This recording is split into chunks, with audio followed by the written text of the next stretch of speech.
Hi student, आप सब कैसे हो। हम उम्मीद करते हैं कि आप लोग जहाँ पर भी होंगे बहुत अच्छे से और बहुत बढ़िया से। इसके साथ साथ आप लोग केमिकल बॉन्डिंग की तरफ बहुत स्ट्रॉन्ग होंगे। चलिए आज की वीडियो में डिस्कस करते हैं स्टूडेंट क्लास 10 के रसायन विज्ञान के फर्स्ट चैप्टर के बारे में, जिसका नाम है रासायनिक अपक्रिया और रासायनिक समीकरण। जी हाँ स्टूडेंट, इस चैप्टर में हम लोग बहुत मज़ेदार रिएक्शन और बहुत मज़ेदार एग्जाम्पल के साथ चलेंगे और बहुत मजा आएगा आप लोगों को पढ़ने में। चलिए सबसे पहले देख लेते हैं कि जो रासायनिक अपक्रिया और रासायनिक समीकरण फर्स्ट चैप्टर में क्या क्या पढ़ना है, कौन कौन सी टॉपिक है, इसको आज पहले डिस्कस कर लेते हैं। इसके बाद इसके अंदर कंसेप्ट को पढ़ेंगे, फिर जाकर हमारा ये कंसेप्ट पूरा क्लियर होगा। चलिए सबसे पहले हम यहाँ पर लिख दे रहे हैं जो हमारा फर्स्ट चैप्टर, उसका नाम क्या है, रासायनिक अपक्रिया। क्या नाम है, रासायनिक, ध्यान सुनिएगा बहुत इंपॉर्टेंट है, रासायनिक अपक्रिया। क्लियर। और रासायनिक समीकरण या समीकरण का एवं समीकरण, इसका नाम है एवं समीकरण। समीकरण आगे बात समझ। अब ये जो चैप्टर है फर्स्ट चैप्टर यानी रसायन विज्ञान का पहला पार्ट है और क्लास 10 का, इनमें जो हम लोग को पढ़ना है ना, रासायनिक अपक्रिया और एवं रासायनिक समीकरण या रासायनिक अपक्रिया एवं समीकरण में पढ़ना क्या क्या, ध्यान सुनिएगा। सबसे पहले तो आपको पढ़ना होगा रासायनिक अपक्रिया किसे कहते हैं, उसके बाद इनके रासायनिक अपक्रिया के कितने पार्ट होते हैं, अब उसके बाद रासायनिक अपक्रिया कितने प्रकार से होते हैं, सबसे इंपॉर्टेंट है। अब उसके बाद रासायनिक अपक्रिया कितने प्रकार से होते हैं, उसके अंदर के बाद हम लोग को फिर एक और कंसेप्ट दो पढ़ना होगा जिसका नाम है विकृत गंधता और संचरण। इसके बाद ये पूरा चैप्टर समाप्त हो जाएगा। लेकिन हाँ, ये ध्यान रखिएगा कि जो चारों कंसेप्ट बताए ना, चारों में से आपके यूपी बोर्ड में आने वाले क्वेश्चन जो होंगे 5 नंबर से आएंगे और ये बहुत इंपॉर्टेंट चैप्टर है। क्लियर। चलिए सबसे पहले देख लेते हैं हम लोग क्या है। सबसे पहले हमारी जो फर्स्ट हेडिंग होगी ना, रासायनिक अभिक्रिया। कौन सी है, अभिक्रिया। ये बहुत इंपॉर्टेंट, इसको ध्यान सुनिएगा, रासायनिक अभिक्रिया। क्लियर हुआ। अब देख लेते हैं हम लोग जो रासायनिक अभिक्रिया है ना, ये क्या होता है, इसको डिफाइन कैसे करते हैं। ध्यान सुनो, इसको डिफाइन बहुत आसान तरीका से कर सकते हैं हम लोग। हालांकि हर बुक में अलग अलग तरीका से दिएगा, लेकिन हमारे अनुसार ध्यान सुनो बहुत सिंपल से लैंग्वेज में, और हम उम्मीद करेंगे ना कि जो ध्यान सुनेगा उसको बहुत अच्छे से समझ में आएगा। चलिए बोलते हैं क्या, इसको डिफाइन कैसे करते हैं। हमने बोला ना कि जब दो या दो से अधिक पदार्थों को, देखो रासायनिक अपक्रिया वह प्रक्रिया होती है जिसमें दो या दो से अधिक लोगों को अगर आपस में मिला दिए, दो या दो से अधिक लोग या दो या दो से अधिक पदार्थ को अगर आपस में मिला दिए, मिलने के बाद अगर वो एक नए पदार्थ का निर्माण कर रहा है और वो जो नया पदार्थ बन रहा है उसके गुणधर्म पुराने वाले पदार्थ जिनको लेकर मिला है उनसे अगर डिफरेंट दिख रहा है, तो इसी को हम लोग बोलते हैं क्या, रासायनिक अभिक्रिया। आगे बात समझ। हमने बोला ना कि जब दो लोग को या दो से अधिक लोग को अगर आपस में मिला दिए, मिलने के बाद जो नया बनता है उसकी क्वालिटी अगर पुराने वाले पदार्थों की क्वालिटी से अगर डिफरेंट है, तो उसी प्रक्रिया को हम लोग बोलते हैं, क्या बोलते हैं, रासायनिक अपक्रिया। आगे बात समझ। अब एक चीज और स्टूडेंट ना, रासायनिक अपक्रिया इनके अंदर कितने भाग होते हैं, ये सबसे इंपॉर्टेंट है, तो ध्यान सुनो। हम बता दे रहे हैं रासायनिक अपक्रिया के अंदर कितने भाग होते हैं। रासायनिक अपक्रिया के अंदर जो कितने भाग होते हैं ना, वो 5 भाग होते हैं। पहला होता है अभिकारक, क्योंकि अभिकारक होगा तभी होगा रासायनिक अपक्रिया। उसके बाद दूसरा होगा अभिकर्मक, क्या होगा, अभिकर्मक। नेक्स्ट है उत्पाद, क्या हो जाएगा, उत्पाद। उसके बाद जो नेक्स्ट हमारा थर्ड है, फोर्थ, सह उत्पाद। कौन सा है, सह उत्पाद। अब उसके बाद जो नेक्स्ट हमारा है कंसेप्ट, वो क्या हमारा है, उत्प्रेरक। क्या है, उत्प्रेरक। आगे बात समझ। चलो एक बार फिर से डिफाइन कर देना। हम लोग पढ़ क्या रहे हैं, रसायन समीकरण या कह सकते हैं रासायनिक अपक्रिया एवं समीकरण, यानी क्लास 10 के रसायन विज्ञान के फर्स्ट चैप्टर के बारे में पढ़ना है, जिसका नाम हमारा क्या, रासायनिक अपक्रिया एवं समीकरण। और रासायनिक डिफिनेशन है, यानी रासायनिक अपक्रिया क्या होता है ये बता दिएगा कि जब दो लोग को मिलाते हैं, मिलने के बाद जो पदार्थ नया बनता है उसकी क्वालिटी पुराने वाले पदार्थों से जिसको लेकर हम मिलाते हैं, अगर उन पदार्थों से उसकी क्वालिटी अगर डिफरेंट दिख रही है तो उसे हम लोग क्या बोलते हैं, रासायनिक अभिक्रिया। आगे बात समझ। अब रासायनिक जो अभिक्रिया होती है ना, रासायनिक अभिक्रिया जो होती है, इनके अंदर कई पार्ट होते हैं, और वो पार्ट जो होते हैं ना, देखा जाए तो पहला हमारा अभिकारक होता है, दूसरा अभिकर्मक होता है, तीसरा उत्पाद और नेक्स्ट सह उत्पाद, चौथा जो होता है हमारा क्या होता है, उत्प्रेरक। आगे बात समझ। इतनी कहानी। और ये जो हम लोग कहानी बताए हैं इसको इसके पहले वाले वीडियो में बहुत अच्छे तरीक़ा से एग्जाम्पल के साथ समझा दिया गया, लेकिन हम आज जो डिस्कस करेंगे रासायनिक अपक्रिया के प्रकार के बारे में डिस्कस करेंगे। रासायनिक अपक्रिया पूरी कितने तरह से होती है उसके बारे में डिस्कस करेंगे। क्लियर हुआ? चलिए तब तक ले फटाफट इसका स्क्रीनशॉट ले लो, उसके बाद हम लोग नेक्स्ट उसके प्रकार के ऊपर चलते हैं।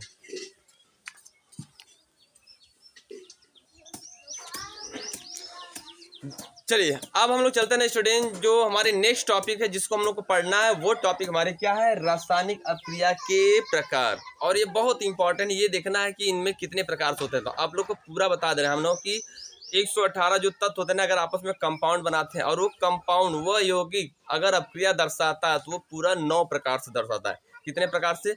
9 प्रकार से दर्शाता है। और उन 9 प्रकार को हम लोग क्लास 10th में पढ़ना होगा। आ रही बात में, उन 9 प्रकार की अपक्रियाओं को हम लोग क्लास 10th में पढ़ना होगा। और देखिए वो कौन कौन से टॉपिक है। सबसे पहले हम लोग देख लेते हैं ना, पहला रिएक्शन हमारा है संयोजन। कौन सा अपक्रिया? संयोजन अपक्रिया। ध्यान सुन लीजिएगा, संयोजन अपक्रिया। क्लियर? अब नेक्स्ट जो हमारा है सेकेंड, वियोजन अपक्रिया। कौन सा है? वियोजन अपक्रिया। उसके बाद नेक्स्ट थर्ड हमारा है विस्थापन अपक्रिया। विस्थापन अपक्रिया, ध्यान सुनिएगा, बहुत इंपॉर्टेंट है। क्लियर? चलिए नेक्स्ट, उसके बाद नेक्स्ट हमारा है जो थर्ड, विस्थापन के बाद ऊष्माक्षेपी अपक्रिया। कौन सा है? ऊष्माक्षेपी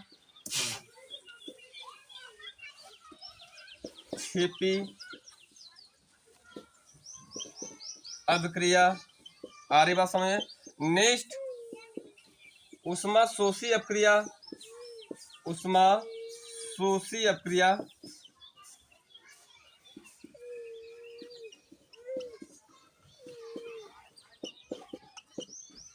और नेक्स्ट हमारा जो है अपचयन अपक्रिया।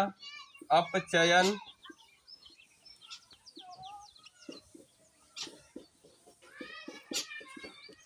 नेक्स्ट हमारा है ऑक्सीकरण। कौन सा है? ऑक्सीकरण। ध्यान सुनिएगा, बहुत इंपॉर्टेंट ये सब रिएक्शन है।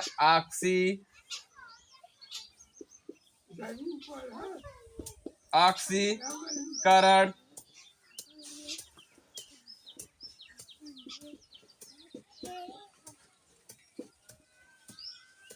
उसके बाद नेक्स्ट हमारा है अपक्रिया, यहाँ पर लिख दे रहा हूँ। नेक्स्ट हमारी जो रिएक्शन है ना स्टूडेंट, वो कौन सा अपक्रिया है? एक मिनट थोड़ा रुक जाओ।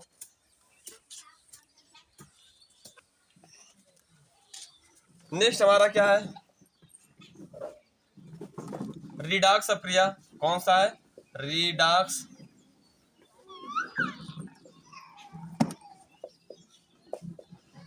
रिडॉक्स अपक्रिया। ध्यान सुनिएगा, रिडॉक्स अपक्रिया। क्लियर? चलिए अब अगर देखा जाए काउंटिंग किया है तो लगभग ये जो अपक्रिया है ना स्टूडेंट 8-9 प्रकार से हो गई हैं। क्लियर? एक और अपक्रिया है, हालांकि इसमें नहीं पढ़ना है, जो हम बोले 9 प्रकार से होती है ना, तो टोटल 1 2 3 4 5 6 7 8 एक और है एलिमिनेशन रिएक्शन, निराकरण अपक्रिया। और वो जो निराकरण अपक्रिया ना इसमें नहीं पढ़ना, वो टोटल उसको दिखाया तो 11th में पढ़ना है। लेकिन अगर देखा जाए ना रासायनिक अपक्रिया जो आपको 10th में पढ़ना है ना, वो टोटल 8 प्रकार से पढ़नी है। और जो एक नेक्स्ट बचेगा उसको हम लोग क्लास 10th में पढ़ लेंगे, बहुत अच्छे से सीख लेंगे। हालांकि ये भी रिएक्शन उसमें क्लास 11 में भी सिखाया जाएगा, लेकिन एक और रिएक्शन एक्स्ट्रा हो जाएगा जिसका नाम है एलिमिनेशन रिएक्शन। क्लियर हुआ? और अब हम ये जो रिएक्शन बताए हैं, ये जितने रिएक्शन लिखाया गया ना, इन रिएक्शन के बारे में थोड़ा थोड़ा हम चलते हैं, डिफरेंशन के साथ, रिएक्शन के साथ, डिफरेंशन के साथ, रिएक्शन के साथ। उसके बाद ये पूरे रिएक्शन खत्म हो जाएंगे और बहुत इंपॉर्टेंट, इसको ध्यान सुनिएगा। क्लियर? चलो तब तक ले फटाफट इसका स्क्रीनशॉट लो, उसके बाद हम लोग आगे इसके अंदर चलते हैं।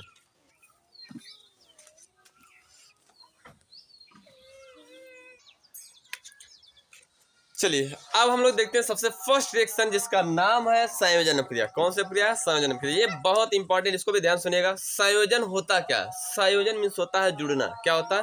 जुड़ना। इसकी इंग्लिश क्या होगी? कॉम्बिनेशन। कॉम्बिनेशन मीन्स क्या होता है? जुड़ना। अब देखो ध्यान सुन लेते हैं, संयोजन अपक्रिया किसे कहते हैं? वह अपक्रिया जिसमें 2 या 2 से अधिक पदार्थ को अगर आपस में मिलाते हैं, अगर वो मिलकर एक उत्पाद का निर्माण करते हैं, तो उस अपक्रिया को हम बोलते हैं संयोजन अपक्रिया। आ गई बात समझ? जैसे एग्जांपल अगर देखो, अगर हम बोले ना कि मान लीजिए 2 मार्कर है या 3 मार्कर है, ये या दो ही लेते हैं हम लोग सिंपल से। हमने बोला ना कि ये दो मार्कर अगर आपस में मिलकर अगर एक बड़े मार्कर का निर्माण करते हैं, एक ही उत्पाद का निर्माण करते हैं, तो इसको हम बोलते हैं संयोजन अपक्रिया। एक बार ध्यान सुनिएगा, वह अपक्रिया जिसमें दो या दो से अधिक पदार्थ आपस में मिलकर एक नए उत्पाद का निर्माण करते हैं, तो उस अपक्रिया को हम बोलते हैं संयोजन अपक्रिया। और एक खास बात है कि संयोजन अपक्रिया में सह उत्पाद का निर्माण नहीं होता है। आई बस, चलिए एग्जाम्पल देखते हैं तब समझ में आएगा। हमने बोला ना कि जैसे सबसे फर्स्ट यहाँ पर ले रहे हैं एग्जाम्पल, इसका क्या ले रहा है एग्जाम्पल। देखो जितना डिफरेंशियल बोले ना उसको लिखते जाओ और उसके बाद एग्जाम्पल भी लिख लो। तो हमने बोला ना कि जब दो या दो से अधिक पदार्थ, जैसे हमने लिए कि कार्बन ले लिया और ऑक्सीजन, दोनों को आपस में मिला रहे हैं। अब जब दोनों को मिलाएंगे तो यहाँ पर बन क्या जाएगा, एक उत्पाद बन गया CO2। क्या बन गया, CO2। यानी कार्बन और ऑक्सीजन के अणु को अगर आपस में मिला रहे हैं तो यहाँ पर कार्बन डाइऑक्साइड एक अणु बन गया। इसको बोलेंगे हम लोग, इस तरह की अपक्रिया क्या बोलेंगे हम लोग, संयोजन अपक्रिया। आगे बात समझ। चलो अब यहीं पर दूसरा एग्जाम्पल देखते हैं हम लोग, और एक एग्जाम्पल। जैसे अगर हम अमोनिया ले लिए, क्या ले लिए, अमोनिया। अगर इसको HCl के साथ मिला रहे हैं, किसके साथ मिला रहे हैं, HCl के साथ। अब ये HCl के साथ मिलाने पर देखते हैं कि यहाँ पर बन जाता है अमोनियम क्लोराइड। क्या बन जाता है, अमोनियम क्लोराइड। यहाँ पर 4 है, हालांकि वो 4 लिखे थे दूसरे लैंग्वेज में, लेकिन यहाँ पर लिख रहे हैं इस तरह ताकि आपको समझ में आ जाए। ठीक है, हमने बोला ना कि जब अमोनिया है और HCl दोनों को अगर आपस में मिला दें तो बन गया अमोनियम क्लोराइड। नाम लिख रहे हैं अमोनियम, कौन है, अमोनियम क्लोराइड। क्लियर, किसी कोई प्रॉब्लम। चलो अब देखो, जब दो लोग को मिला है एक उत्पाद का निर्माण हुआ। किसका निर्माण हुआ, एक उत्पाद का। तो ये हमारा क्या होगा, इस तरह की अपक्रिया को हम बोलेंगे संयोजन अपक्रिया। फिर सुन लो, वह अपक्रिया जिसमें दो या दो से अधिक लोगों को मिलाते हैं, वह अपक्रिया जिसमें दो या दो से अधिक पदार्थों को मिलाते हैं, मिलने के बाद अगर एक उत्पाद का निर्माण करता तो उसे हम बोलते हैं संयोजन अपक्रिया। क्या बोलते हैं, संयोजन अपक्रिया। आगे बात समझ में। चलो अब नेक्स्ट और एग्जांपल देख लेते हैं। यही नहीं, देखो संयोजन अपक्रिया जो होने वाले हैं ना, कार्बनिक यौगिक भी देते हैं, लेकिन ध्यान रखिएगा कार्बनिक यौगिक में कौन से यौगिक जो संयोजन देंगे जिसमें पाई बंध पाया जाएगा। जैसे क्या होगा, आपको मालूम होगा कि पूरे कार्बनिक यौगिक जो होते हैं ना, एल्केन होता है, एल्कीन होता है और एल्काइन होता है। तो जो एल्केन है उसमें सिग्मा बंध पाए जाते हैं, एल्कीन और एल्काइन में पाई बंध पाए जाते हैं। तो जो एल्केन और एल्काइन है ये सब कौन सी अपक्रिया देंगे, संयोजन अपक्रिया देंगे। जैसे एग्जांपल देखेंगे तब समझ आएगा। मान लीजिए यहाँ पर हम ले लिए एल्कीन का एक एग्जांपल छोटा सा, CH2 डबल बॉन्ड और CH2। अब कुछ बच्चे तो जानते नहीं कि एल्कीन क्या होता है, तो यहाँ पर सबसे पहले सीख लेते हैं एल्कीन क्या होता है। जब दो कार्बन के मध्य, ध्यान सुनिएगा, जब दो कार्बन के मध्य अगर डबल बॉन्ड होता है तो उसे हम बोलते हैं एल्कीन। क्या बोलते हैं, एल्कीन। यहीं पर जब दो कार्बन के मध्य अगर ट्रिपल बॉन्ड हो, 3 बंध हो, जैसे देखो 2 कार्बन, इनके बीच में 3 बंध दिखाया गया, तो इसको हम बोलते हैं एल्काइन। क्या बोलेंगे, एल्काइन। आई बात। अब हमने बोला कि एल्केन और एल्काइन यानी कार्बनिक यौगिक भी संयोजन अपक्रिया देते हैं, और एक चीज और बोला था कि जिसमें पाई बंध पाए जाएंगे वही देगा संयोजन अपक्रिया, और बाकी सिग्मा बंध वाले नहीं देते हैं। तो अब देखो रीजन क्या है, पाई बंध कौन है, जब कार्बन कार्बन के बीच में 2 बॉन्ड होगा तो एक ऊपर वाला जो होगा उसे हम पाई बंध बोलते हैं। क्या बोलते हैं, पाई बंध को इस तरह सिंबल से इंडिकेट करते हैं। मैथ वाला पाई है और अलग कोई पाई नहीं है, ठीक है। अब उसके बाद यहाँ पर क्या है, जब 2 बॉन्ड है, कार्बन कार्बन के बीच में 3 बॉन्ड है, तो इनमें 2 पाई बॉन्ड होंगे। कितने पाई बॉन्ड होंगे, 2। तो अब ये जितने कार्बनिक यौगिक हैं, ये भी हमारे संयोजन अपक्रिया देते हैं। अब इसमें करना क्या है, इसको ध्यान सुनिएगा। अब हम इसमें करेंगे क्या, कि अगर हम हाइड्रोजन अणु के साथ निकल की उपस्थिति में गर्म करते हैं, किसकी उपस्थिति में, निकल आपको मालूम है निकल का सिंबल होता है ना, आई। अब इसको 200 डिग्री सेल्सियस अगर गर्म करेंगे ना, तो ये दोनों जुड़कर बन जाता है यहाँ पर क्या, CH3 बन जाएगा, और बन जाएगा CH3। एल्केन का निर्माण हुआ, यानी 2 लोग मिले एक उत्पाद का निर्माण हुआ, उसे हम बोलेंगे संयोजन अपक्रिया। आई बात समझ। यहीं पर भी देख लेते हैं हम एक नेक्स्ट। और अगर हम यहाँ पर H2O के साथ क्रिया करा रहे हैं निकल की उपस्थिति में, किसकी उपस्थिति में, निकल के, और यहाँ पर ले लिया हम 200 डिग्री सेल्सियस ताप पर इसको गर्म कर रहे हैं, यानी एल्काइन को हाइड्रोजन के साथ निकल की उपस्थिति में गर्म कर रहे हैं 200 डिग्री सेल्सियस पर, तो ये भी हमारा संयोजन अपक्रिया देगा। चलो यहाँ पर लिख दे रहे हैं। जैसे अब देखो ये क्या होगा, इसके साथ जुड़ जाएगा, तो जो 3 बॉन्ड था तो एक खत्म हो गया, तभी जुड़ेगा ना, तो यहाँ पर लिख देंगे CH2 अभी हमारा बन गया एल्कीन। आई बात समझ में, किसी कोई प्रॉब्लम। चलो ये तो था संयोजन अपक्रिया। अब नेक्स्ट हमारा जो रिएक्शन होगा वियोजन अपक्रिया होगा।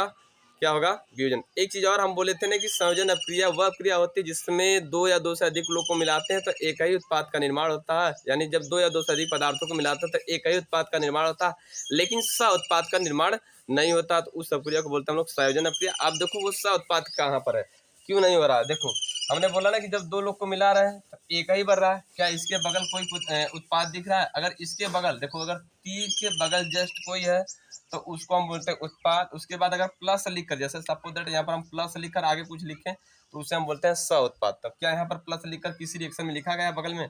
नहीं लिखा गया, तो यानी इसमें सह उत्पाद का निर्माण नहीं होता है। आगे बस चलो संयोजन अपक्रिया का फटाफट स्क्रीनशॉट लो, उसके बाद हम नेक्स्ट अपक्रिया पर चलते हैं।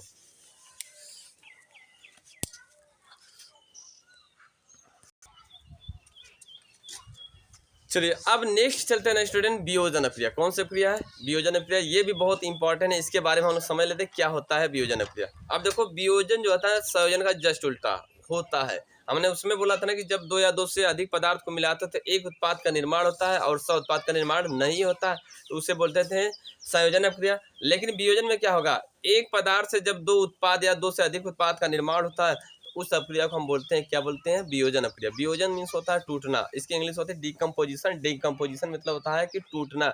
जब कोई एक ही पदार्थ टूटकर एक से अधिक पदार्थ का निर्माण करता है उसको बोलते हैं हम लोग वियोजन। जैसे एग्जांपल देख लो कि हमारे लिए अगर मार्कर है, अगर इसको हम तोड़ दें, एक ही मार्कर से तोड़कर दो तीन खंड बना दिए, तो अब इसमें जो दो तीन खंड बना, यानी इसी को देख लो दो टुकड़ा बना, तो इस प्रकार की अपक्रिया को हम लोग क्या बोलेंगे, वियोजन अपक्रिया। अब सबसे खास बात है ना कि जो वियोजन अपक्रिया होती है इसमें सह उत्पाद का निर्माण होता है।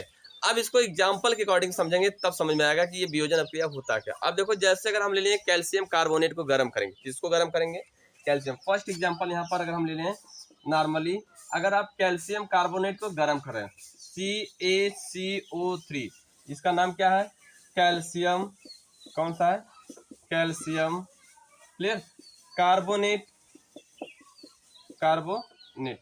अगर आप कैल्शियम कार्बोनेट को गर्म कर रहे हो, क्या कर रहे हो, गर्म कर रहे हो, तो ये टूटकर दो भाग में टूट जाता है, यानी ये कैल्शियम कार्बोनेट टूटकर दो पार्ट में चला जाता है। पहला कौन सा पार्ट होता है, CaO प्लस क्या हो जाएगा, CO2। अब देखो एक पदार्थ से दो पदार्थ का निर्माण हुआ, इसी प्रकार की अपक्रिया को हम लोग बोलते हैं वियोजन अपक्रिया। आ गई बात समझ में? चलो इसका नाम भी लिख दे रहा है, इसका नाम क्या होगा, कैल्शियम मोनोऑक्साइड। क्या नाम होगा, कैल्शियम मोनोऑक्साइड, मोनोऑक्साइड। नाम बहुत जरूरी लिखना है, याद रखिएगा, ऑक्साइड, ठीक, किसी कोई प्रॉब्लम। उसके बाद इसका नाम हो जाएगा कार्बन डाइऑक्साइड। क्या हो जाएगा, कार्बन डाइऑक्साइड। चलो आई बस समझ। चलो अब उसके बाद नेक्स्ट देखते हैं हम लोग फेरस सल्फेट। कौन सा है, फेरस सल्फेट, ध्यान सुनिएगा, फेरस सल्फेट। नेक्स्ट हम ले लिए यहाँ पर एग्जांपल, फेरस सल्फेट को अगर हम गर्म कर रहे हैं, क्या कर रहे हैं, गर्म, तो बनेगा हमारा, क्या बनेगा, लिख दे रहे हैं पहले प्रोडक्ट F2, फिर CF, एक मिनट थोड़ा सा रुक जाओ। चलो देखो ध्यान से, हमने बोला ना कि फेरस सल्फेट को गर्म करेंगे क्या बनेगा, Fe2, फिर O3 प्लस बन जाएगा SO2, उसके बाद बन जाएगा SO3। आप बैलेंस कर लेते हैं, पहले देखते हैं कि यहाँ पर क्या है, सल्फर कितना है, 2, इधर देख रहे हैं सल्फर 2 है, हाँ 2 सल्फर 2 है, सॉरी यहाँ पर आयरन कितना है, आयरन कितना है यहाँ पर, आयरन यहाँ पर 2 है, और यहाँ पर फिर आयरन कितना बन रहा है, 2, क्लियर। अब हम देखते हैं SO2, SO4, सल्फेट हमारा कितना है यहाँ पर, 2। तो अब यहाँ पर देखिए सल्फर 2 जगह है, 1 2, ऑक्सीजन कितना होगा, 4 दूना 8, तो 8 हो रहा है कि नहीं, 3 फिर 3 6, उसके बाद 2 8, यानी सब बैलेंस है। हमने बोला ना कि जब फेरस सल्फेट को, किसको, जब फेरस सल्फेट को अगर गर्म कर रहे हैं तो यह 2 या 2 से अधिक उत्पादों का निर्माण कर रहा है, तो इस तरह की अपक्रिया को हम लोग क्या बोलेंगे, वियोजन अपक्रिया। आगे बात समझें, वियोजन अपक्रिया। नाम लिख दे रहे हैं, इसका नाम फेरस सल्फेट, क्या नाम हो जाएगा, फेरस सल्फेट। किसी कोई प्रॉब्लम,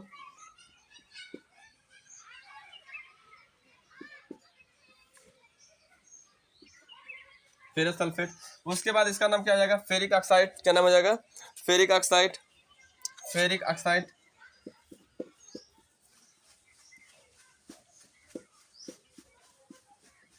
उसके बाद सल्फर डाइऑक्साइड,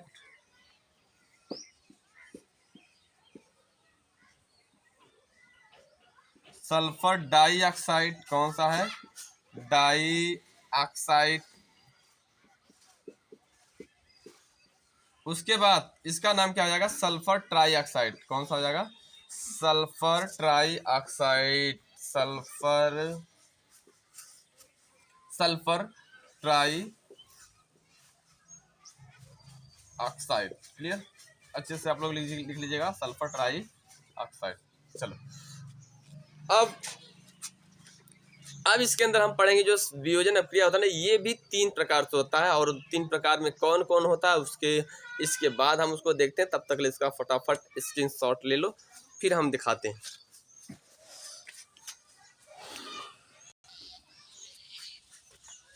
चलो स्टूडेंट, अब हम लोग देखते हैं ना वियोजन अभिक्रिया कितने प्रकार से होते हैं, उसके बारे में डिस्कस करते हैं। वियोजन अभिक्रिया जो होती है ना, ये 3 प्रकार से होती है। कितने प्रकार से, 3 प्रकार से। इसको आउटलाइन डायग्राम अकॉर्डिंग लिख दे रहे हैं, यानी वियोजन अभिक्रिया खुद 3 प्रकार से होता है।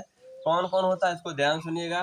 पहला होता है हमारा, कौन सा होता है, तापीय अभिक्रिया, या हम लिख सकते हैं कि पहला हमारा कौन सा होता है, देख लो ध्यान से। पहला हमारा था उष्मीय। कौन सा होगा, उष्मीय अभिक्रिया। उसमें वियोजन अभिक्रिया लिख सकते हो, इस तरह चलेगा, वियोजन। उसके बाद दूसरा हमारा तापीय अपघटन अभिक्रिया, तापीय वियोजन अपघटन अभिक्रिया लिख सकते हो। यहाँ पर तापीय वियोजन भी लिख सकते हो, चलेगा। वियोजन क्या लिखोगे, वियोजन अभिक्रिया।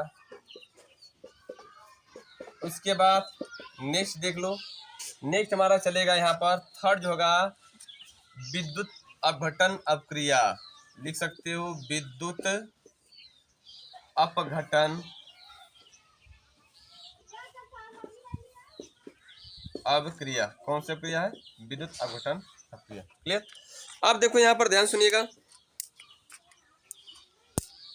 एक मिनट, उष्माक्षेपी तापीय, उष्माक्षेपी दोनों एक ही हुआ ना, यहाँ पर प्रकाश ही लिखना होगा।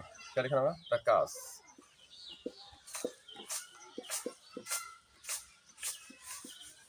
चलो अब हमने बोला ना कि जो वियोजन अभिक्रिया होती है वो 3 प्रकार से होती है। पहला कौन सा होता है, उष्मा या उष्मीय वियोजन अभिक्रिया। दूसरा है प्रकाशीय वियोजन अभिक्रिया। तीसरा हमारा क्या है, विद्युत अपघटन अभिक्रिया। कौन सा अभिक्रिया है, विद्युत अपघटन। क्लियर, एक बार फिर सुन लीजिएगा। जो वियोजन अभिक्रिया है, कौन सी अभिक्रिया है, वियोजन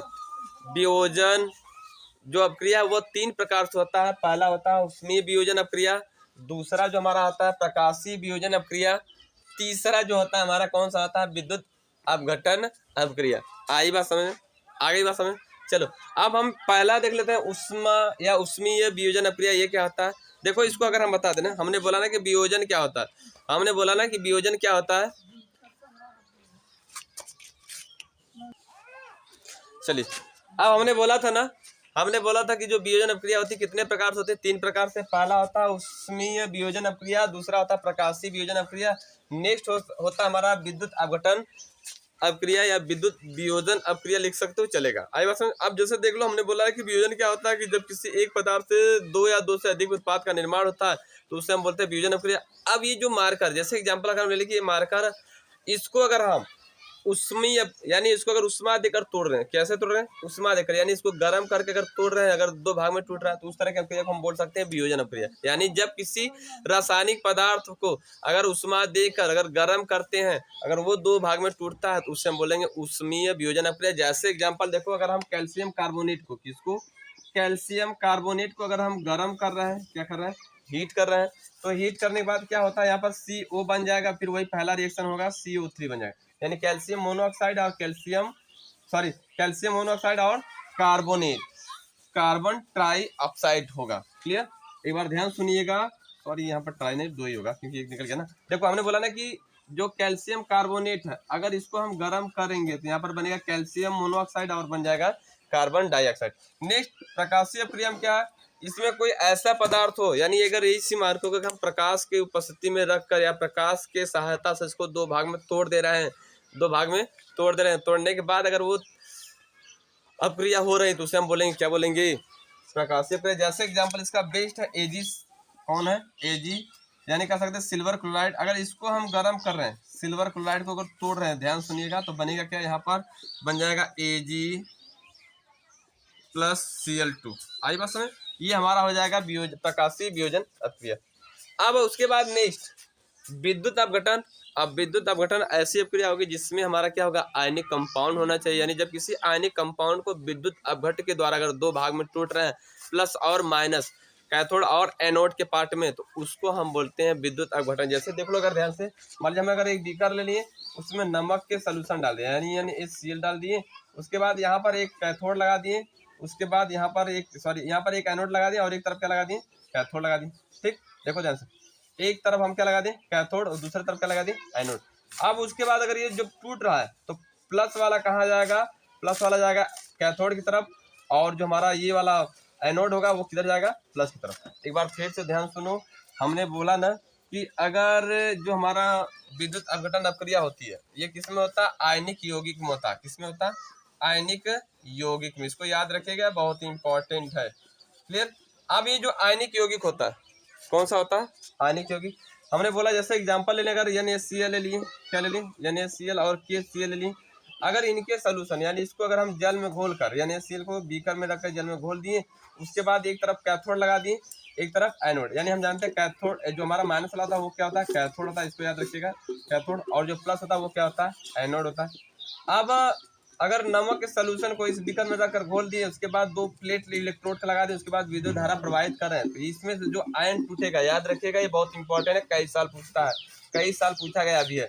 अब हमने बोला ना कि NaCl को अगर बीकर में रखकर इसको सोल्यूशन बनाकर, उसके बाद दो इलेक्ट्रोड प्लेट रख दिए, रखने के बाद उसमें विद्युत धारा प्रवाहित करता। अगर ये NaCl अगर टूट रहा है, NaCl अगर टूट रहा है, तो अब ये जो प्लस बनेगा वो जाएगा माइनस की तरफ, कैथोड की तरफ जाएगा, जो माइनस बनेगा वो किसकी तरफ जाएगा, एनोड की तरफ। तो इस तरह की अपक्रिया को हम बोलते हैं प्रकाशीय विद्युत अपघटन अपक्रिया, या हम कह सकते हैं कि इस तरह की अपक्रिया बोलते हैं विद्युत वियोजन अपक्रिया, या विद्युत विघटन अपक्रिया, या विद्युत अपघट अपक्रिया कहेंगे। क्लियर। तो ये था हमारा आज का संयोजन अपक्रिया और वियोजन अपक्रिया। अब हम लोग जो नेक्स्ट अपक्रिया बच रहा है उसको नेक्स्ट वीडियो में लेकर चलेंगे, बहुत धमाकेदार एग्जाम्पल के साथ। तब तक लिए बाय बाय।